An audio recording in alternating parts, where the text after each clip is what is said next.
बिस्मिल्लाहिर्रहमानिर्रहीम। नाज़रीन अस्सलाम वालेकुम। आप देख रहे हैं साबिर शाकिर यूट्यूब चैनल। आज है 17 जनवरी साल 2020 और दिन है जनाब आज जुमातुल मुबारक। आज कुछ ख़बरें हैं, अच्छी हैं, आपको यकीनन पसंद आएंगी क्योंकि इनसाइड स्टोरीज़ हैं। ये जो चल रहा था आपस में पाकिस्तान तहरीक इंसाफ और ख़ास तौर पे इमरान ख़ान को जो चैलेंज किया जा रहा था, एक तो वो कि ये ऊँट किस करवट बैठने वाला है, कुछ और चीज़ें आ गई हैं। इमरान ख़ान को गिराने वाले आपस में लड़ पड़े हैं और वो अब चीज़ें सामने आ रही हैं कि इनके पीछे कौन है और क्या पॉलिटिक्स चल रही है। मैं इत्तेहादी जमातों की बात कर रहा हूँ। MQM मज़ीद उनमें डिवीज़न पैदा हो रही है। इसी तरीके से मुस्लिम लीग नवाज़, उसमें बहुत ज़्यादा इख्तलाफात आ गए हैं। फिर DGISPR, जी बिल्कुल DGISPR को तब्दील किया गया, नए DGISPR आए हैं। उसका भी थोड़ा सा तस्करा करेंगे। बहुत सारा सोशल मीडिया पे चल रहा है कि DGISPR को क्यों हटाया गया और नए DGISPR के लिए क्या चैलेंजेस हैं। क्या नए DGISPR जो हैं वो उसी डगर पे चलेंगे जो पहले की पॉलिसी थी, या उनको कुछ अच्छा करने की ज़रूरत है, ये आपको बताएंगे। ये हैं कुछ मौज़ूआत। और ख़ास तौर पे अब एक और चीज़ सामने आ रही है कि PTI के अंदर ही कुछ ऐसे लोग हैं जो इमरान ख़ान साहब के लिए प्रॉब्लम क्रिएट कर रहे थे। अब आहिस्ता आहिस्ता वो सामने आना शुरू हो गए हैं, तो इमरान ख़ान साहब ने उनसे भी कुछ निमटने का फ़ैसला किया है, वो भी आपको बताएंगे।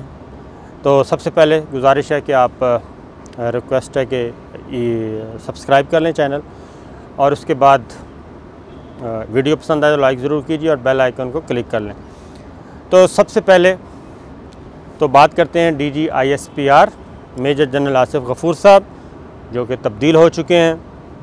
बहुत सारी चीज़ें चल रही हैं कि उनको जनाब उनके जो ट्वीट्स हैं वो उनके लिए मसला बन गए, और ख़ास तौर पे एक दो जर्नलिस्ट कम शोबिस के लोग उनके साथ उनके ट्वीट्स से डायरेक्ट सना बुच्चा के साथ और कुछ और लोगों के साथ वो वजह बने हैं।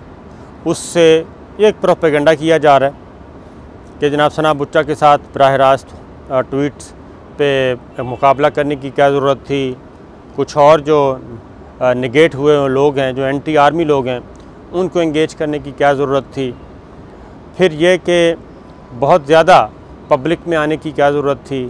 एक ऑफिशियल ट्वीट था, एक अनऑफिशियल ट्वीट था, प्राइवेट ट्वीट था, पर्सनल ट्वीट था। ये सारी चीज़ें बयान की जा रही हैं। तो मैं आपको थोड़ा सा बता देता हूँ रीज़न। ये जो अब बगलें बजा रहे हैं और बहुत ज़्यादा उनके ख़िलाफ़ प्रोपेगेंडा भी किया जा रहा है। आसिफ गफूर साहब के ख़िलाफ़ जब वो थे तो सारे खुशामद करते थे, अब जो चले गए हैं तो अब प्रोपेगेंडा किया जा रहा है, बगलें बजाई जा रही हैं, मजाक उड़ाया जा रहा है। तो सूरत हाल ये है जनाब कि लेफ्टिनेंट जनरल आसिम बाजवा साहब थे DGISPR। उस वक्त भी ऐसा ही ज़बरदस्त किस्म का माहौल था और मुस्लिम लीग नवाज़ की हुकूमत थी और नई आई थी, और जनरल कमर जावेद बाजवा साहब आर्मी चीफ़ बने थे।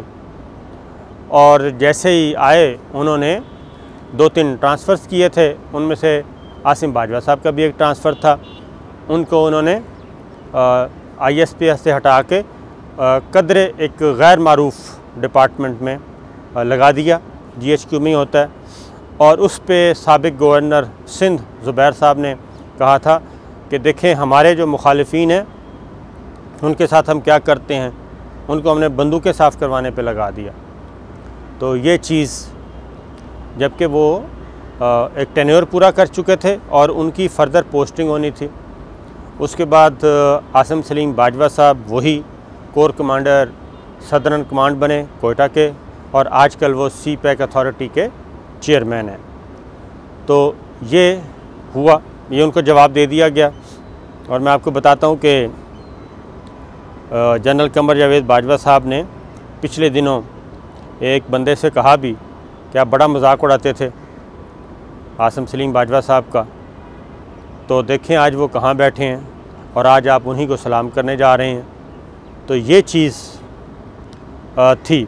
इसी तरीके से आसिफ गफूर साहब का जो ट्रांसफ़र है वो काफ़ी अरसे से ड्यूट था और उन्होंने अक्टूबर में चेंज होना था, जो गुज़र गया अक्टूबर, उसमें उनकी पोस्टिंग होनी थी, GOC के तौर पे ही होनी थी, लेकिन वो बावजूद नहीं हो सकी और उस वक्त सिचुएशन ऐसी थी कि उसको होल्ड किया गया और डेवलपमेंट्स कुछ ऐसी हो रही थी कि जिसकी वजह से नया आदमी फौरी तौर पे अपॉइंट करना ज़रा मुश्किल था, मामलात को संभालना। उसके बाद आपके देखा कि अगस्त में तो 5 अगस्त को तो इंडिया ने जो एक्ट किया था कश्मीर में, मकबूजा कश्मीर में, वो और इस तरह से और लाइन ऑफ कंट्रोल पे और चीज़ें। फिर उसके बाद आपका आया अक़वाम मुत्तहिदा में जनरल असम्बली में एड्रेस था, विज़िट था अमेरिका का, तो इसलिए उस वक्त उनको नहीं तब्दील किया गया था। अब कदर सुकून है, अब उनको इसलिए तब्दील कर दिया गया और उनको अगली पोस्टिंग दी गई, वो फ़ौज को कमांड करेंगे, एक पूरा डिव उनको दिया गया है।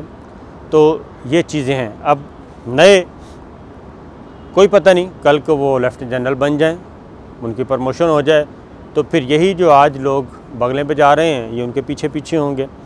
लिहाजा फ़ौज में और अदरवाइज़ सिविल सर्विस में भी पोस्टिंग ट्रांसफ़र एक मामूल का मामला है, ये होती रहती हैं। तो अब इससे एक और भी अंदाज़ा होता है कि फ़िल वक्त कोई ऐसी एक्टिविटी नहीं है, कोई बड़ा चैलेंज नहीं है कि जिसके लिए ये दरमियान में अगर 1-1.5 महीने का जो गैप आएगा तो उसमें कोई खुदा न खास्ता क़यामत आ जाएगी। एक और प्लस पॉइंट है कि तमाम रियासती अमूर मामूल के मुताबिक पीसफुली चल रहे हैं। अब आते हैं जनाब नए DGISPR बाबर इफ्तिखार साहब, उनके लिए क्या चैलेंज है। वो चैलेंज ये होगा जनाब, उनको एक तो बहुत ज़्यादा मोहतात रहना पड़ेगा, प्रोफेशनल, सिर्फ सिक्योरिटी सिचुएशन की हद तक, और उसमें जो तजर्बे से बात साबित हुई कि हर किसी को एंगेज नहीं करना ट्वीट पे, खा वो सोशल मीडिया पे ख़ास तौर पे। वो मुख्तलिफुल ख़याल लोग होते हैं, उसमें शोबिज़ के लोग भी होते हैं, हर किसी का अपना एजेंडा होता है, हर किसी का अपना माइंड सेट होता है। तो उसमें उनको बहुत ज़्यादा मोहतात रहना पड़ेगा और फोकस करना पड़ेगा प्रोफेशनलिज़म पे और ISPR और सर्विसेज की जो ख़बरें हैं, न्यूज़ हैं, पॉलिसी है, स्ट्रेटजी है, उस हद तक।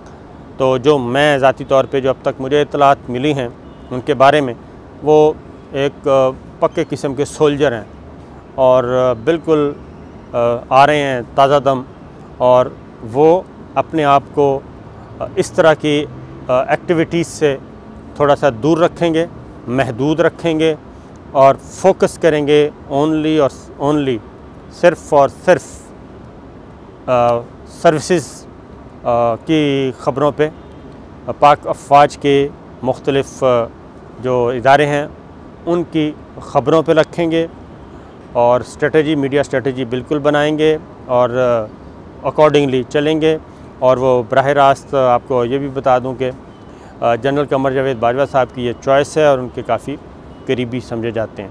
तो ये थी जनाब सिचुएशन, तो इसलिए बगलें बजाने की ज़रूरत नहीं। और ये पोस्टिंग ट्रांसफ़र जो है ये मार्च तक जारी रहेंगे, मार्च अप्रैल तक। अगली बात ये थी। तो जनाब जनरल कमर जावेद बाजवा साहब नई टीम के साथ ताज़ा दम होके और नई स्ट्रेटजी के साथ अब आएंगे मैदान में।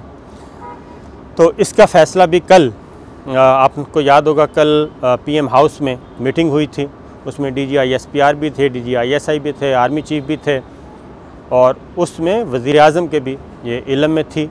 और कल उनकी मुलाकात आखिरी वज़ीर-ए-आज़म से भी हो गई थी, DGISPR major general Asif Ghafoor साहब की। तो ये थी जनाब चीज़।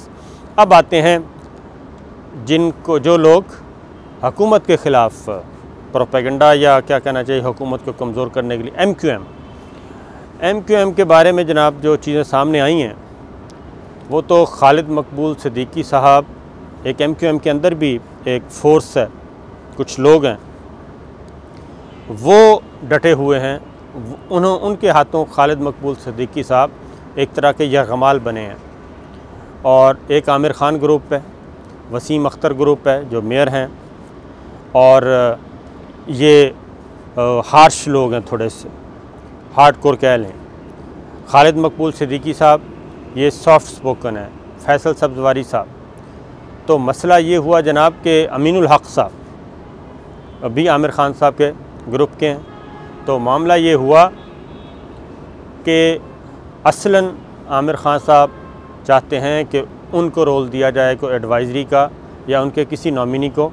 खालिद मकबूल सिद्दीकी साहब किस चक्कर में हैं। और असल जो चीज़ है, फ़रोग़ नसीम साहब ने भी इसलिए इनकार किया है। MQM का फ़रोग़ नसीम साहब ने तो पहले ही इनकार कर दिया कि वो तो काबीना में हैं, MQM जाने, MQM के लोग जाने।